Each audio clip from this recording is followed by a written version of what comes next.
जय सत्य ओम सिद्धाय नमः। एक बार फिर से आपका स्वागत है। आप सभी ने यूजिन सैंडो की रोमांचक स्टोरी के पार्ट फर्स्ट का आनंद लिया। ये वीडियो यूजिन सैंडो स्टोरी का पार्ट सेकंड है। इस वीडियो में आप यूजिन सैंडो की आगे की स्टोरी सुन सकते हैं। जो लोग ये वीडियो पहली बार देख रहे हैं वो पहले यूजिन सैंडो, जो कि father of modern body building के नाम से जाने जाते हैं, उनकी स्टोरी का पार्ट फर्स्ट देख लें, नहीं तो ये वीडियो आपको ठीक से समझ नहीं आएगी।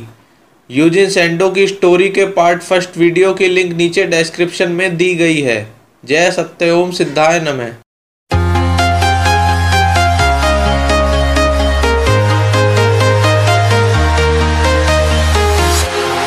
Walking alone, the streets are empty. The only thing I can see is my own silhouette. फिर यूजिन सैंडो जी कहते हैं कि आगे जब मंच पर पहुंच गए वे तो मैक्यूस ऑक्सफोर्ड कैडबरी जो थे और लॉर्ड बी कलफोर्ड जो इस प्रतियोगिता के निर्णायक नियुक्त किए गए। उन्होंने मुकाबले में उपयोग किए जाने वाले जितने भी मुकद्दर थे वहाँ पर रखे हुए जो प्रदर्शन के लिए वजन जो थी, वहाँ सलाख थी, जंजीर आदि थी, कई तोड़ने आदि के लिए, उठाने के लिए जितना विषय था उसको गौर से मुआयना किया। और सैमसन की इच्छा थी कि पहले जो है वे पानी से भरी कुछ बोतल के साथ कुछ करतब दिखाएं। अब इस पर निर्णायक जो थे उन्होंने वहाँ आपत्ति जाहिर करी कि और कहा कि भाई ये मुकाबला जो है यह शारीरिक शक्ति का है, ना कि मदारियों की जादूगरी का। तो इसलिए आप जो है ये सब ना करके जो सीधा सीधा अपनी प्रतियोगिता पर शक्ति प्रदर्शन पर आएँ। तो अब देखें यहाँ कि इसलिए उन्होंने अपनी ताकत के प्रदर्शन का आरंभ करना चाहिए। सैमसन ने फिर आगे बढ़कर और शारीरिक शक्ति के सबसे सुंदर मुकाबले का तरीका जो था, मुकाबले में जो सबसे सुंदर तरीका होता है, उसने उससे जो है अपना कर्तव्य शुरू करा। तो उसने क्या काम करा, उसने एक बड़ी मजबूत सलाखा उठाई लोहे की और उसे अपनी गर्दन, बाहों और पिंडलियों पर मार मार कर दोहरा कर दिया। तो बिल्कुल ऐसे जैसे सैंडो कहते थे कि भाई ऐसा कर दिया जैसे स्वेटर बुनने वाली स्त्री जो नाजुक कलाई को मोड़कर रख दे, जो सिलाई होती है स्वेटर बुनने की, उसको ऐसे ही मोड़ कर रख दे वे एक स्त्री। इस प्रकार का जो है जादूगरी और कोतकबाजी थी वैसे तो ये, पर उन्होंने कहा इसके लिए अंगों की मजबूती और शक्ति बेहद ज़रूरी है। जो मजबूत पुट्ठों के बिना यदि ऐसा करोगे तो हड्डी टूटने का डर बना रहता है। और चूँकि मेरे पास अपना व्यायाम पद्धति थी तो उस व्यायाम पद्धति के अंतर्गत शुरू से ही मैं जो है शरीर को सख्त रखकर पूरी ताकत से कसरत करता था। तो मेरे पुट्ठे और मांसपेशियाँ और उसकी जो स्किन थी वो इतनी मजबूत हो गई कि मैंने उसे जो है इस प्रकार का जो है एक सलाख उठाकर बड़े आराम से मोड़ कर दोहरा कर दिया, मार मार कर कंधे, गर्दन और पिंडली के भागों पर। वैसे इसकी अभ्यास की प्रवीणता चाहिए जो कि उनके पास नहीं थी, फिर भी उन्हें कोई परेशानी नहीं हुई।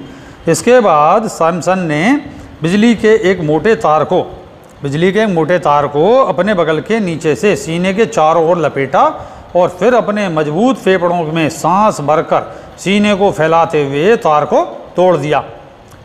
और फिर उनकी ओर देखा कि अब तुम भी करके देखो। तब जो है सैंडो ने अपनी जो बारी आने पर उन्होंने भी अपने मजबूत जो उस तार को ऐसे एक और तार लिया और उसे अपने सीने के चारों ओर लपेटा और जो है मजबूत फेफड़ों में सांस भरते हुए उस तार को तोड़ दिया।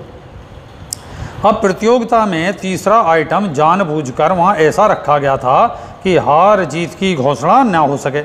उसने एक लोहे के कड़े यानी बाहाँ के ऊपरी दंड भाग में पहनकर केवल पुट्ठों के तनाव से जैसे पुट्ठों को कस दें और उससे ही वो तोड़ दिया। और यह लोहे के कड़े मेरी बाहाँ के लिए छोटे थे, इनकी बाहाँ उसकी अपेक्षा ज़्यादा मजबूत और ज़्यादा सुदृढ़ थी। तो इन्होंने जो है उस कड़े को ये बात जानते थे कि ऐसा आएगा ये मौका और ऐसा कर्तव्य होता है। तो इन्होंने पहले से ही उसी जिस कंपनी से जो सैमसन ने बनवाए थे उसी कंपनी से इन्होंने अपने नाप के कड़े बनवा लिए थे और जो है उन्होंने वहाँ पे उसे कड़ों को पेश करा। तब सैमसन ने आपत्ति जाहिर करी कि ये कड़े उतने मजबूत नहीं हैं जितने कि उसके थे। और सौभाग्यवश उसी फर्म का प्रतिनिधि भी वहाँ उपस्थित था। उन्होंने उठकर शपथपूर्वक यह घोषणा की कि इन कड़े यानी जो सैंडो को कड़े थे और सैमसन के कड़ों में कोई भी अंतर नहीं है। निर्णायकों ने फिर गौर से जांच पड़ताल की उन कड़ों की और आपसी विचार विमर्श के बाद कड़ों के सही होने पर घोषणा कर दी और इन्होंने उस कड़े को जो अपनी बाह में डाला और पुट्ठों को फुलाकर पूरी मजबूती से और उसको तोड़ डाला। अब देखिए लोहे के कड़े को तोड़ना कितनी आसान काम इनके लिए। ये है उनकी जो आपसी स्वयं निर्मित सैंडो व्यायाम का। और यहाँ सैमसन जो है वो भी संतुष्ट नहीं हुआ। ये नहीं था कि सैमसन के पास कोई एक्सरसाइज नहीं थी, सैमसन पर भी एक्सरसाइज थी, सेम ही एक्सरसाइज है, लेकिन इन्होंने अपनी उसमें कुछ अलग जो है तरीके से एक सिस्टमेटिक तरीके से व्यायाम पद्धति का विकास करा। हमारे यहाँ भी हुई राममूर्ति वगैरह, और उन्होंने करा, उनके जो शिष्य थे जो प्रोफेसर दयाशंकर पाठक, भीम भवानी और सूर्य प्रताप वगैरह, इन सब ने ये सब करतब करे, ऐसा कुछ नहीं। आगे जो बताता हूँ मैं सत्संग में कि जब भी संतुष्ट नहीं हुआ सैमसन, तब उन्होंने पेशकश करी, यदि सैमसन या उसके शिष्य मेरे शारीरिक शक्ति, सैंडो का चैलेंज हुआ यहाँ कि शक्ति के प्रदर्शन की नकल कर दें, तो मैं मुकाबले से तो पीछे हट ही जाऊँगा और मुकाबले की 1000 पाउंड की राशि भी मांगूंगा नहीं। और इस प्रतियोगिता में फिर उन्होंने सैंडो ने एक करतब दिखाया। वो क्या था कि 280 पाउंड लगभग 3.5 मन वजन का एक मुगदर मंगवाया और उसे एक हाथ से अपने सिर से ऊपर तक 2 बार उठाया। इसके बाद उन्होंने कहा कि मैंने अपनी भुजाओं के इर्द गिर्द कुछ जंजीरें बांधी, यहाँ शब्द कुछ जंजीरें बांधी, फिर उसी का 280 पाउंड वजनी मुगदर को छाती तक उठाने में उन सभी जंजीरों को तोड़ डाला।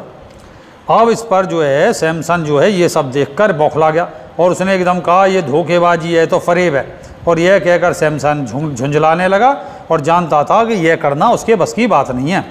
अब निर्णायकों ने सैंडो के विजयी होने की घोषणा कर दी और उनके एजेंट ने पुरस्कार की राशि 1000 पाउंड की मांग की। तो उसने कहा सैमसन ने कि कल सुबह भुगतान कर देंगे।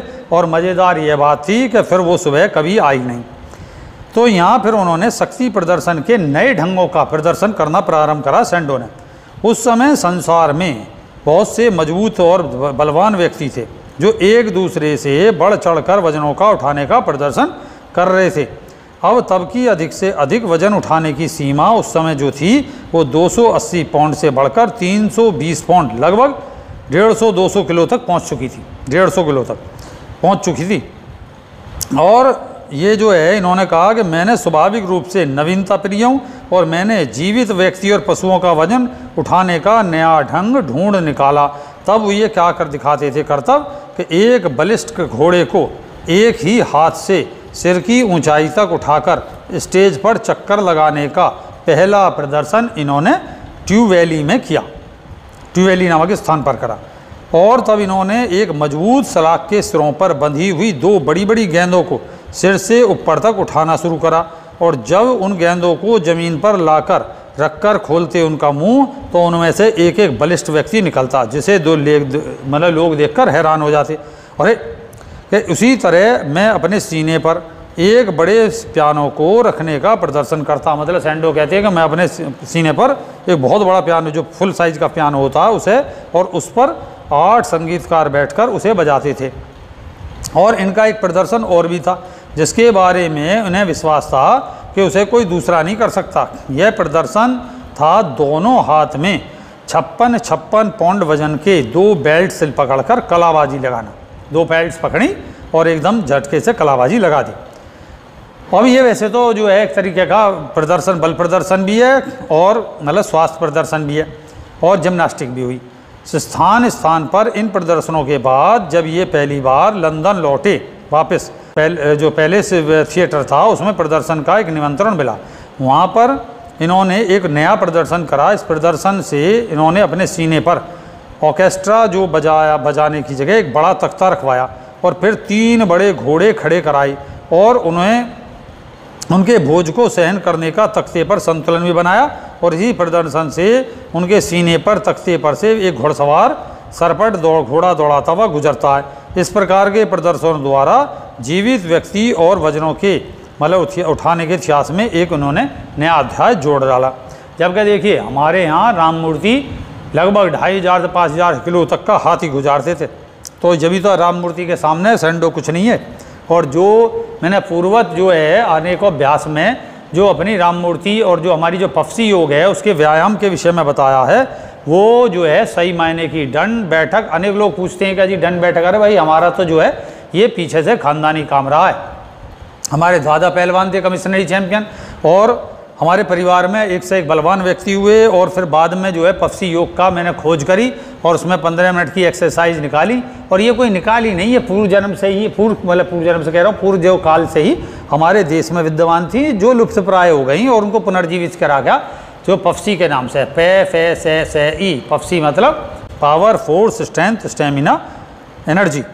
तो इस प्रकार से जो पफसी योग, यही इनका योग था, ऐसा कोई अलग नहीं है भाई। इन्होंने उसमें जो स्प्रिंग डंबलों का इस्तेमाल करा, जो स्प्रिंग डंबलों के विषय में फिर मैं आगे यहाँ वीडियो जो है फिर कभी दिखाएंगे इस विषय में को लेकर बाकायदा।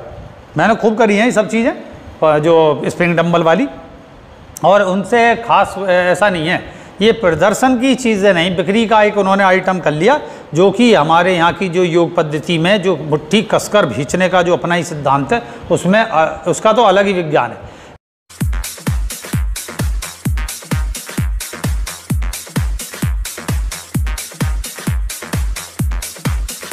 कारण क्या होता है कि स्प्रिंग डंबल ले लीजिए, स्प्रिंग जो है एक थोड़ा सा बस आधा किलो का डंबल होता है, आधे किलो से भी कम का, और उसका 2 भाग में बटा हुआ होता, बना हुआ होता, उसके बीच में एक स्प्रिंग लगी होती हैं। अपने अपनी सुविधा के अनुसार उसमें 2 तो स्प्रिंग मूल तो होती हैं इधर से और उधर 2 साइड में, और बीच में 2-3 स्प्रिंग और भी लगाई जाती है। उनको कसकर मुट्ठी से भींचा जाता है, जिससे जो है ग्रिप्स और मजबूत रहे। लेकिन क्या होता है कि वो स्प्रिंग धीरे धीरे, अब कितनी स्प्रिंग लगाओगे बाद में भाई, कुछ समय के बाद जब तुम्हें बहुत अच्छा अभ्यास हो जाएगा और पूरी ताकत से उसे भींचे रखोगे, तब कितनी देर तक। इसलिए हमारे योगियों ने प्राकृतिक मुट्ठी कसकर भींचे, उंगलियों को चौड़ाएं और कसकर भींचे, इस तरीके का व्यायाम है, जिससे मैं फिर और जगह कहूँगा।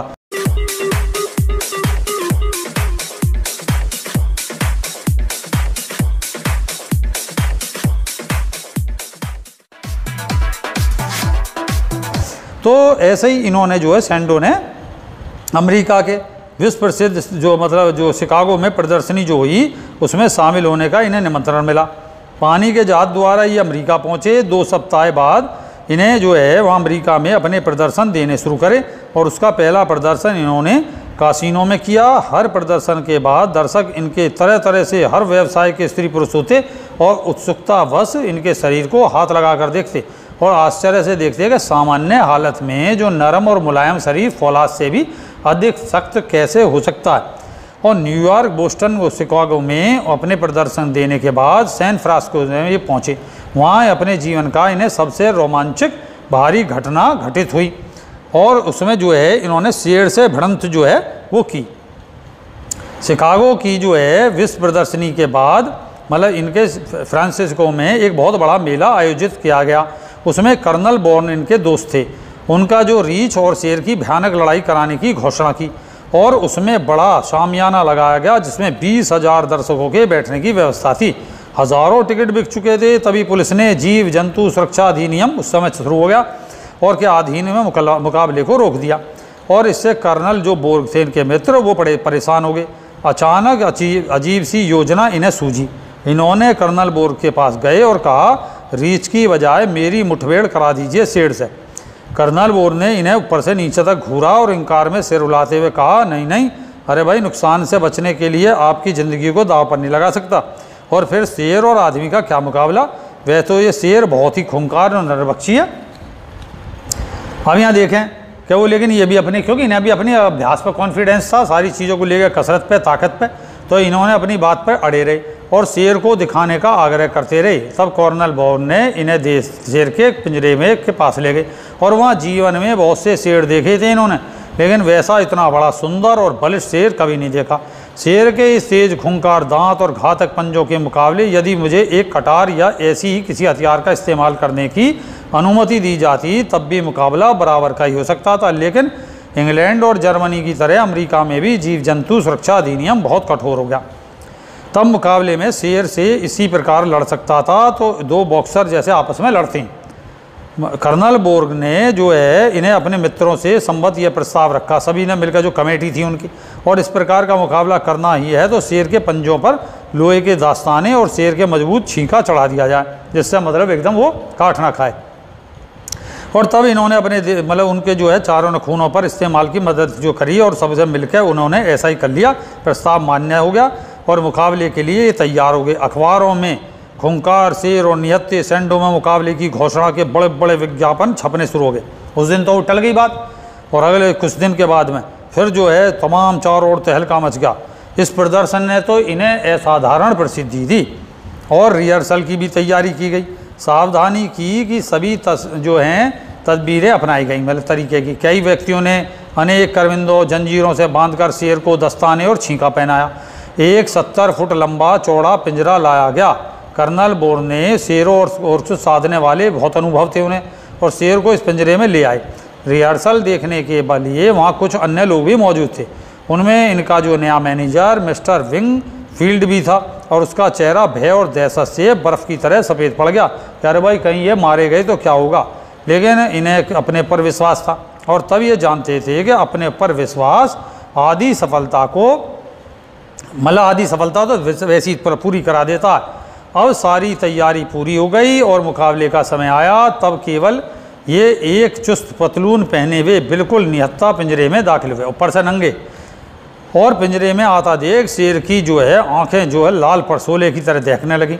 हल्की सी गुर्राहट के साथ उन्होंने अपने लचीले शरीर को ज़मीन के साथ लगाया, और बाकी उन्हें दबोचने के लिए वह छलांग लगाने की तैयारी में आगे, मतलब तैयार हो गया।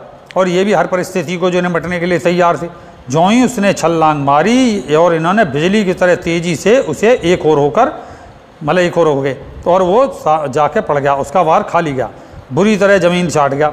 इन्हें संभलने का मौका दिए बनाई उसे, मतलब इन्होंने शेर को संभलने का मौका दिया बनाई, और इन्होंने उस पर छलांग लगा दी। पीछे से उसके गले की मतलब गर्द अपनी दाईं भुजा और उस मतलब उसके पेट को गिर्द करके अपनी दाईं भुजा और बाईं भुजा मजबूती से जकड़ दी, और फिर अपने शारीरिक शक्ति दिखाने के लिए इन्होंने उसे पूरी ताकत से पूरी तरह भींच डाला। तो यह बहुत भारी था। उन्होंने कहा कि उस वजन का था उस समय 265 किलो था उस समय उसका वजन शेर का। तो इन्होंने 265 किलो के जो था उसे जोड़ लगाकर अपने कंधों तक ऊपर उठाया और घुमाकर फर्श पर दे मारा, और अपने पहले ही हमले की असफलता और अप्रत्याशित प्रतिरोध और पटकने की चोट से शेर और अधिक क्रुद्ध हो गया, और फिर भयानक रूप से गुर्राते हुए इनकी ओर झपटा, और पिछली टांगों के बल खड़े होकर उसने आगे दाहिने पंजे से इनके सिर पर पूरी ताकत से वार किया। इन्होंने कहा कि एक ओर झुककर मैंने बड़ी फुर्ती से वार बचाया, और वार खाली न जाता तो मेरे सिर के टुकड़े टुकड़े हो जाते। तब ऐसा ही दोबारा वार पाए बना, पहले ही उससे झपट कर लिपट गए, और इन्होंने जो है जैसी जो है उसने छलांग लगा सीधा खड़ा हुआ, तो इन्होंने अब उससे अपनी छाती से छाती भिड़ा दी और उसके दोनों हाथों को अपने कंधे के पीछे कर लिया। और बस यहीं से वास्तव में हमारे शारीरिक प्रदर्शन जो दोनों के बल का परीक्षण प्रारंभ हो गया। मैं जितना अधिक उसे अपनी बाहों में भींचता जाता उतना ही अधिक कसमसाता। मेरी जकड़ से छूटने की कोशिश में उसने दस्ताने पहनने के बावजूद मेरी पीठ की जगह जगह से खाल उधेड़ दी। तो उन्होंने कहा सैंडो ने कि पूरी ताकत लगा ली, और मेरी मजबूत शिकंजों से बाहों के से वो छुटकारा नहीं पड़ सका। मैंने और सारे प्रयत्न विफल हो गए। बस मौका देख इन्होंने दोबारा उसे ज़मीन से उठाकर पटक कर मारा, और कर्नल बोर बोले भाई वापस जाओ, वापस आ जाओ। और इसमें अब मैं अंतिम आजमाना चाहता था, तो इन्होंने पीठ पीछे फेर कर खड़े हो गए। अब पीठ पीछे फेर के खड़े हो गए। अब शेर ने इन्हें देखा कि अब तो ये पीछे से हो गया, उन्होंने पीछे से जो इन पर हमला करा। इन्होंने थोड़ा सा पीछे झुक के नीचे, और उसके दोनों पंजे जैसे यहाँ आके कंधे पर टकराए, मैं पकड़ के घुमा के फिर मारा। और जब शेर ने ये देखा कि भाई ये तो जो है हाथ नहीं आ रहा है, और ये तो लगातार मतलब जो है मतलब इस तरीके से पछाड़ रहा है, तो और ज़मीन पर उसे गिराने से, और जबकि कर्नल बोर के पास दोनों भरे हुए रिवॉल्वर थे कि अगर आपातकालीन स्थिति हो तो शेर को मारकर मुझे बचा सकें और मैं फ़ौरन पिंजरे से बाहर निकाल दिया जाऊं। तो लेकिन इन्होंने जो है उसे टांग और गर्दन से इनकी जो है खून बह रहा था, क्योंकि भाई उनकी झपट से उनके शरीर में जो लग गई, चमड़ी उधड़ गई, खाल उधड़ गई इनकी। लेकिन वो बौखलाया हुआ शेर ज़मीन पर बार बार पंजे मार रहा। तो बाद में जो है उस दिन तो यहीं तक होकर रह गई। अगले दिन जो मुकाबला शुरू हुआ यहीं पर मामला ये समाप्त हो गया, ये बाहर आ गए। और अगले दिन सामियाने में 20,000 व्यक्ति थे और 40,000 दर्शक, 20,000 की जगह 40,000 दर्शक हो गए। और शेर का पिंजरा बाहर था, और दस्ताने छीका पहनने का भरकस प्रयत्न करने पर भी शेर क्रोधित हुआ, और जैसी मतलब वो फिर उन्होंने छोड़ दिया और बाहर निकले। ये भी जो अपना जो है पूरी तरीके से तैयार थे। शेर इन्हें देखकर तैयार, वो पिस्तौल लेकर तैयार थे और दोनों की आंखें मिली और आमने सामना हुआ। शेर ने झपट कर पीछे से फिर करा और जैसे भगदड़ मच गई वहाँ आसपास के, भाई कहीं शेर खुले में तो आ गया, कहीं हमारी तरफ को ना दौड़ने लगे। तो इन्होंने जो है उसको एकदम पकड़कर और खींचकर और फिर पलटकर मारा इसे। वहाँ नियत मतलब सैकड़ों फोटोग्राफ जंगल के बादशाह और शेर का इन्हें हत्ते लड़ते हुए फोटोग्राफी शुरू हो गई कि सांस के मतलब सांस रोके हुए इससे दृश्य को देख रहे। और इन्होंने शेर को फिर आगे से भिड़ंत की और पकड़ के और फिर उठा के पटक के मारा। शेर जो है थोड़ी देर पर ये समझ चुका कि उस दिन कल भी इन्होंने मुझे पीटा, आज भी जो है इन्होंने मुझे उठा के मारा, और जो है बाद में ये हालत हो गई शेर की कि शेर जो है बिल्कुल मेमने की भांति हो गया। और इन्होंने कंधे पर उठा के शेर को पूरे अखाड़े का, दर्शकों से भरे अखाड़े का चक्कर लगाया। इससे इनका इतनी ख्याति फैल गई कि पूछो नहीं। बाद में सेंडो जो है अनेक इस तरीके के प्रदर्शन करते थे, मतलब शेर से संबंधित नहीं, इन्होंने पशुओं का उठाना, ये भारत भी आए। भारत में उस समय जो थे प्रोफेसर राममूर्ति, ये भी विदेशों में चक्कर लगा रहे थे अपने सर्कस के माध्यम से। इनको जब उन्होंने देखा कि 8 इंच तो सीना मतलब फुला लेते हैं, 56 इंच इनकी चेस्ट ही राममूर्ति की प्रोफेसर की, और इनका जो है मतलब इतना 2.5 मन वजना और 2.5 मन वजन, और ये सब होते हुए और उनकी अतुलित बल और इनसे मोटी जंजीर तोड़नी सैंडो से भी। और फिर जो है उन्होंने सबसे बड़ा देखा कि ये तो मतलब मैं तो घोड़े 3 घोड़े मतलब अपनी छाती पे उतारता हूँ, ये तो जो है लगभग जो है हाथी, और वो भी 2,500 किलो से लेके और 5,500 किलो तक का हाथी अपने ऊपर से उतारता। तो वो इन्होंने जब चैलेंज करा तो वहाँ पे वे देख के उनके कर्तव्य और ये भी जो है चुप चले गए। तो भाई भारतीय जो पहलवान इतने मतलब इतने ताकतवर थे, उनसे लड़ने वाला उस काल में कोई नहीं था। हाँ, चूँकि इन्होंने अपने जो है जो कसरत का प्रोग्राम था उसको व्यवसायीकरण कर दिया। इन्होंने अपने जो सैंडो डंबल बनाए, उनका प्रदर्शन करा, स्वास्थ्य संबंधित लेक्चर देते थे। स्वास्थ्य संबंधित लेक्चर देने के कारण पूरे दुनिया में किताब छपवाई, ये सब प्रचार प्रसार। उस समय समझिए कि जब उस समय एक फिल्म बनी थी, 3-4 फिल्में बनी थी छोटी छोटी, उसमें 1 मिनट की तो इन्हीं की फिल्म थी। तो ये देखिए उस समय के मतलब ये सबसे ज़्यादा महंगे और सबसे ज़्यादा धनी लोगों में से एक थे, ये समझिए इनका। और यहाँ तक कि तो इन्होंने उस प्रदर्शन से जो पैसा कमाया, अब हमारे यहाँ क्या था, राममूर्ति वगैरह ने अपना जो पैसा वो दान कर दिया, क्रांतिकारियों को दान करा और अपना प्रदर्शन करते थे। लेकिन हमारे यहाँ इतनी सपोर्ट नहीं थी, ज़्यादातर राजा महाराजाओं ने सपोर्ट करी खूब, वो सब वो करा। लेकिन एक तो ऐसा था कंट्री जो आज़ाद नहीं था उस समय, तो हमारे यहाँ जैसे कोई चीज़ बना सकें। जर्मनी इस समय तो भाई आज़ाद, मतलब आज़ाद क्या, वैसे तो युद्ध साहब द्वितीय वर्ल्ड वार ये हिटलर के टाइम के थे, लेकिन फिर भी उधर इतना नहीं था, वो अपने तरीके से एक प्रकार का स्वतंत्र थे। तो हमारे यहाँ कुल मिला के कंपेरिजन करने पर हमारे यहाँ राममूर्ति जो प्रोफेसर थे वो महान ज़्यादा हैं। और हमारे यहाँ ये प्राणायाम की विद्या है, इसको जो मैंने अनेक वीडियो में जो दंड बैठक के तरीके बताएं उनको आप सही से करें, और उनको जब आप करेंगे तो आप पाएंगे अतुलित बल और एक आनंददायक बहुत सुदृढ़ शरीर। तो मैं इसके साथ विदा लेता हूँ और आपको आशीर्वाद देता हूँ। प्राणायाम करिए, ध्यान करिए, साधना करिए। जय सत्यम सिद्धाय नमः।